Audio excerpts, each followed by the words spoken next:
నమస్తే, నేను మీ కుప్ప పద్మిని. ఇన్నాళ్ళు మీ సపోర్ట్‌ని నాకందిస్తూ, మీ ప్రేమని నాకందిస్తున్న ప్రతి ఒక్కరికి కృతజ్ఞతలు. ఇప్పుడు చూడబోతున్న ఈ వీడియో కూడా ఖచ్చితంగా మీకు ఉపయోగపడుతుంది. లైక్, షేర్ అండ్ సబ్స్క్రైబ్ చేసి మీ ఇష్టాన్ని అలాగే మీ సపోర్ట్‌ని నాకందించండి. అలాగే ఈ వీడియో పట్ల మీ అభిప్రాయాన్ని కామెంట్ సెక్షన్‌లో కామెంట్ చేసి నాకు తెలియజేయండి. నమస్తే. జ్యోతిష్య శాస్త్రం ఒక అద్భుతం. వేదాంగమైన జ్యోతిష్య శాస్త్రం అనేటువంటిది మానవ జీవన గమనానికి ఒక వరం. జ్యోతిష్య శాస్త్రం నీ జీవితంలో వెలుగునింపే ఒక భాష. ఆ భాష నీకు అర్థమైతే ప్రకృతి నీతో మాట్లాడుతుంది. అస్ట్రాలజీ నేర్చుకోవాలి అనుకునే వారికి అద్భుత అవకాశం. మురళీధర శర్మ గారి అస్ట్రాలజీ క్లాసెస్ అతి త్వరలో మొదలు కాబోతున్నాయి. 100% జాబ్ గ్యారంటీ. వివరాల కొరకు సంప్రదించండి. నమస్తే, వెల్కమ్ టు అవర్ ఛానల్. నేను పద్మిని. ప్రస్తుతంతో పాటు ప్రముఖ ఆధ్యాత్మికవేత్త, జ్యోతిష పండితులు, అమ్మవారి సేవకులు, దత్త గణపతి ఉపాసకులు మురళీధర శర్మ గారు మనతో పాటు ఉన్నారు. మాట్లాడదాం. నమస్కారం అండి. మహాదేవ శ్రీమాత్రేడ మహా. ఎలాంటి కోరికైనా నెరవేరే విధంగా ఏదైనా మంచి రెమెడీ చెప్తారా మురళి గారు? తప్పకుండా అమ్మా. ఎలాంటి కోరిక అంటే ఇక్కడ ధర్మబద్ధమేనండి. అదే నేను చెప్పేది. ఎవరో అబ్బాయి అమ్మాయిని ప్రేమిస్తున్నాడు, ఖచ్చితంగా నాకు ఆ అమ్మాయి కావాలి అనేటువంటి విధానం కానీ, మురళి గారికి ఈ మధ్య ఇవే జాతకాలు ఇవే అయితే ఇందులో ఒక నాకు ఒక అనుభవం జరిగింది. ఏంటది? అది బాధాకర అనుభవం. ఒక అమ్మాయి ఇక్కడ అక్కడ 2006 డేట్ ఆఫ్ బర్త్. ఆ అమ్మాయి ఇంట్లో నుంచి వెళ్ళిపోయింది. 6 అంతే. వెళ్ళిపోయిన తర్వాత తండ్రి బాగా బాధపడుతున్నాడు.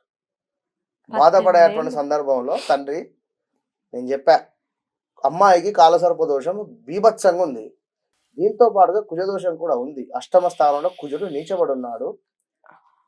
మీరు ఎందుకైనా మంచిది కాలసర్ప దోషం కుజదోషం అయితే చేసుకోండి.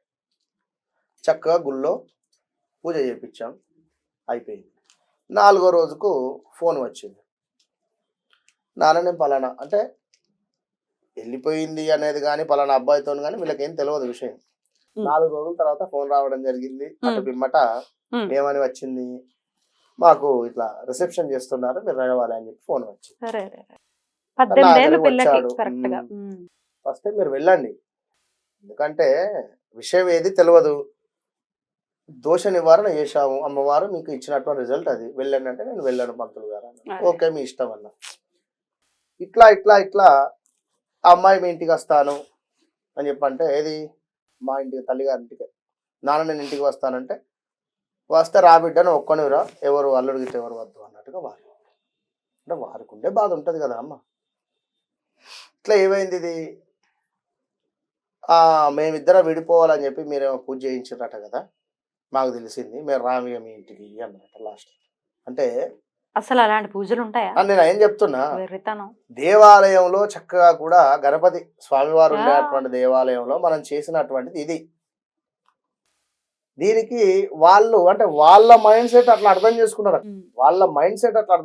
అక్కడ. అయితే ఈ టాపిక్ ఎందుకు చెప్పాల్సి వచ్చింది అంటే, గత నాకు కొన్ని రోజుల నుండి కూడా ఈ లవ్ అఫేర్స్ వస్తున్నవి, ఈ జాతకాలు. నిన్న కూడా ఒక అమ్మాయి ఫోన్ చేసి, నేను పలానా వ్యక్తిని బాగా ఇష్టపడుతున్నాను గురువు గారు, ఆ వ్యక్తి లేదు, నేను చచ్చిపోతాను అని చెప్పి అన్నది. నువ్వు కాదు నేనే నిన్ను చంపుతా అని చెప్పిన, నా దగ్గరికి రా ఫస్ట్ అని చెప్పిన. విన్నరా? గా మాటలు మాట్లాడవచ్చు నా, చెప్పండి. తప్పది. మనము ఉన్నది ఎందుకోసము, ఏదో కరెక్ట్ కాదు ఆ మాటలు, సాధించుదామని చెప్పో ఏదో ఉద్ధరిద్దామనో ఈశ్వరుడు మనకి జన్మనిచ్చింది. ఇచ్చినప్పుడు మీరు ఎవరి కోసమో ప్రాణాన్ని తీసుకున్నాడు, ఎవరి కోసమో చేతులను మోసుకోవడం ఎంతవరకు సమంజసం అది చెప్పండి. ఇది ఇవాళ మీరు ఉడుకు రక్తం మీద ఉన్నారు, రేపటి కాలంలో ఎలాంటి సిచ్యువేషన్ ఫేస్ చేయాల్సి వస్తుంది తెలుసా? తొందరపడి ఏదో మన టాయిలెట్స్ క్లీన్ చేసేది ఏంటి, అవి మన ఫినాయిల్స్ అవే ఏవో తాగినటువంటి వారు రేపటి కాలంలో ఎంత ఇబ్బంది అవుతుంది తెలుసా? 40-45 తర్వాత అసలు అమ్మాయిలు అయితే పిల్లలు పుట్టక చాలా మంది ఇబ్బంది పడుతుంది.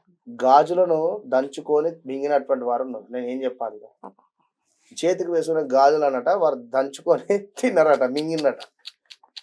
వీరి పిల్లలు పుడతారా? అదే కదా, అసలు పిల్లలే కాదు ఇంకా చాలా ఇంటెస్టైన్ కి వచ్చేటటువంటి ఇబ్బందులు అన్ని కాదు. సరేనండి, అయితే ఇవన్నీ ధర్మబద్ధమైనటువంటి జీవితం జరుగుతూ ఉన్నవి. దయచేసి పిల్లలు మీరు అర్థం చేసుకొని ఒక గురువు మార్గంలో, మీ తండ్రే మీకు గురువు, తను చెప్పింది వినండి. ఇక్కడ గాయత్రి ఉపదేశము తండ్రికి ఇవ్వడం జరిగింది కనుక మొదటి గురువు తండ్రే కనుక తను ఏది చెప్తే అది వినండి. మీరు వారు చెప్పింది వినకుండా పక్క వాళ్ళు చెప్పింది వినడము, మీరు ఇంట్లో వాళ్ళు నచ్చకుండా పక్కన వాళ్ళు మాత్రమే మీకు నచ్చేటువంటి వారు కూడా ఉన్నారు. కూర్చోమంటే కూర్చుంటారు, లేమంటే లేస్తారు. పక్కన వారు కానీ ఫ్రెండ్స్ కానీ ఇంట్లో ఏదైనా పని చెప్తే అస్సలు చేయలేరు. ఇలాంటివి అంతా కూడా మంచిది కాదు.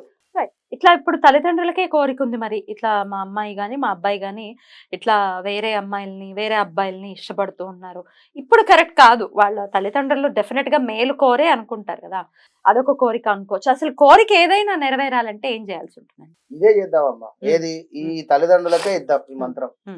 మమ పుత్రస్య మార్పు సిద్ధ్యర్థం గాని, లేదా మమ పుత్రికస్య మారాలి అనేటువంటిది కానీ, మీరు ఏ విధంగానైతే, ఇది పిల్లలకు కాదు, ఇక తల్లిదండ్రులకే మంత్రం. మీరే చేయండి జపం. మీ పిల్లల కోసం ఎలాంటి చెడు త్రోవలో వెళుతున్నారో వారి కోసము మీరు ఈ యొక్క మంత్రాన్ని ఉపదేశంగా తీసుకొని, అంటే నేను చెప్తున్నాను, ఖచ్చితంగా పారాయణం జపం చేయండి. రైట్. అయితే చెడు త్రోవలో అని అంటే అది ప్రేమే కాదు, ఈ చెడు వ్యసనాల బారిన పడిన వాళ్ళకు కూడా ఉపయోగపడుతుంది. అందరూ నా భర్త మారటం లేదు, ఆల్కహాల్ ఎక్కువ తీసుకుంటున్నాడు, లేదా మా పిల్లవాడు కూడా, ఇట్లా ఎవరైనా కూడా మీరు ఈ యొక్క మంత్రాన్ని ఖచ్చితంగా 21 రోజులు 21 సార్లు మినిమం, లేదా 108 రోజులు 21 సార్లు, కుదిరితే 21 అంటే 2100 అంటే 2 మాలలు చేయండి, తులసి మాలలు. ఇందరా చేసిన తర్వాత ఆ జపతీర్థం ఉంటుంది, ఎట్లా 108 కాగానే కొన్ని నీళ్లు పోసుకొని ఇట్లా విడిచిపెట్టండి. ఇలా జపతీర్థం ఏదైతే ఉందో ఆ జపతీర్థాన్ని ఆ పిల్లవానికి కానీ, లేదా ఆ యొక్క అమ్మాయికి కానీ, మీ భర్తకు కానీ ఇచ్చేటువంటి ప్రయత్నం చేయండి. అది మీరు ఎట్లా ఇస్తారో మీ ఇష్టం. త్రాగే నీళ్ళలో కలుపుతారా, మామూలు వాటరే, టీలో కలుపుతారా, పాలల్లో కలుపుతారా, పెరుగులో తోడేస్తారా, మీ ఇష్టం. ఇది ఎవరికైతే ఇప్పుడు ఇంత బాడీలో డోలో 650 గోళీ వేసుకుంటాం, ఇది తలనొప్పి ఉందా, అక్కడికే వెళ్ళి తలనొప్పిని క్లియర్ చేస్తుంది.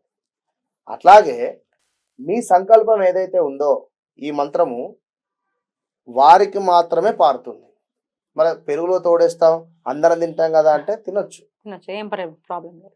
ఎవరికి ఇబ్బంది ఉందో వారికి మాత్రమే పారుతుంది. సంకల్పంలో ఎవరి పేరైతే పెట్టారో వారికే పోతుంది. కనుక ఖచ్చితంగా మీరు చేసుకోండి. ఓం హ్రీం శ్రీం క్లీం పూర్వ దుర్గతి నాశిన్యై మహామాయై స్వాహ. ఓం హ్రీం శ్రీం క్లీం పూర్వ దుర్గతి నాశిన్యై మహామాయై స్వాహ. దీనిని కొంచెం స్పీడ్గా చదువుకోండి. ఓం హ్రీం శ్రీం క్లీం పూర్వ దుర్గతి నాశిన్యై మహామాయై స్వాహ. ఓం హ్రీం శ్రీం క్లీం పూర్వ దుర్గతి నాశిన్యై మహామాయై స్వాహ. ఇట్లా ఎంత సుమారు 20 నిమిషాలలో ఒక 1000 సార్లు అయిపోతుంది, లేదా 25 నిమిషాలు పెట్టుకోండి. విన్నారా? 30 నిమిషాలు పెట్టుకోండి 1000 సార్లు. ఒక 1 అవర్ కూర్చోండి. వారితో పడే బాధ కంటే 21 డేస్ చేయండి, 100% రిజల్ట్ ఉంటుంది. అండ్ వ్యాపారంలో కూడా అభివృద్ధి సాధించాలి అనుకుంటే మీరు చేసేటువంటి వ్యాపార స్థలములో దర్భ చాప వేసుకొని చక్కగా కూడా తూర్పు ముఖంగా కూర్చొని ఈ మంత్రాన్ని చదవండి. 108 సార్లు చదివిన తర్వాత కాయిన్స్ పట్టుకోండి, ఒక నిమ్మకాయ పట్టుకోండి, ఒక 11 కాయిన్స్ లేదా 6 కాయిన్స్ పట్టుకొని నిమ్మకాయతో పట్టుకొని చక్కగా కూడా ఒక మంత్రాన్ని, మనం చెప్పినటువంటి మంత్రాన్ని చదవండి. చదివిన తర్వాత దీన్ని చక్కగా తీసుకువెళ్ళి ఆ యొక్క లాకర్లో పెట్టండి. మీరు డబ్బులు ఎక్కడైతే పెడతారో ఆ ప్లేస్లో పెట్టండి. ఇక మీరే చూడండి డబ్బు ప్రవాహం. తర్వాత మరి మీరు మాకేమి ఇస్తారో చెప్పండి. ఆశీర్వచనాన్ని ఇవ్వండి చాలు, సంతోషంగా ఉండండి మీరు చాలు, అంతేనా? వారు మనకేమి ఇస్తారు అంటున్నారు. వాళ్ళ ఆశీర్వచనాన్ని వాళ్ళు సంతోషంగా ఉండడం కోసమే కదా ఈ వీడియో చేసేది. ఎండ్ ఆఫ్ ద డే మీరు సంతోషంగా ఉండండి చాలు. రైట్ అండి. Thank you so very much అండి. నమస్తే. మహాదేవ.